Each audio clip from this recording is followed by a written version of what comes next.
Racine, Wisconsin. Residents of the southeastern Wisconsin town, where Foxconn Technology Group plans a massive display screen plant, greeted the announcement Wednesday with excitement about the possible economic boost and wistfulness about the community's changing landscape.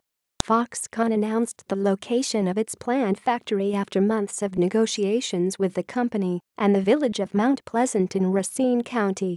The company has said it intends to build a campus with about 20 million square feet of office space over 1.56 square miles, eventually employing as many as 13,000 people to manufacture liquid crystal display screens used on phones, televisions, computers, and other devices. Tammy Graceffa, 54, owner of the Hiawatha Bar and Grill just south of the plant's expected location, said the influx of workers and her land's possible purchase could bring her financial gains. But still, she found the moment bittersweet. Where we grew up and were raised will no longer be farm fields. It will be concrete and industry, she said. You can't go back and say, this is the road where we used to play ball.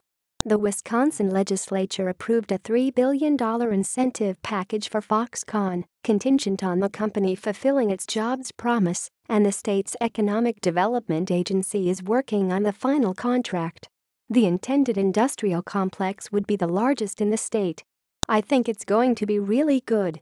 The economy ought to pick its way up around here. It's been dragging a little here in Racine County, said Michael Rosenbaum, a village trustee in the town of Sturtevant, a few miles from Mount Pleasant. Advertisement.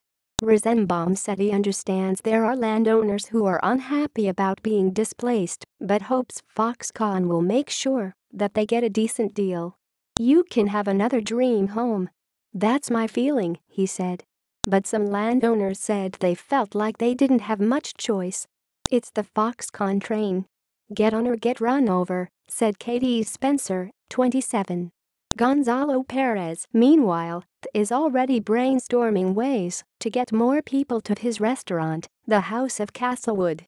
The 50-year-old Mexican immigrant who bought the diner in December said he's toying with the idea of having a buffet so when the future workers can come in and out quicker.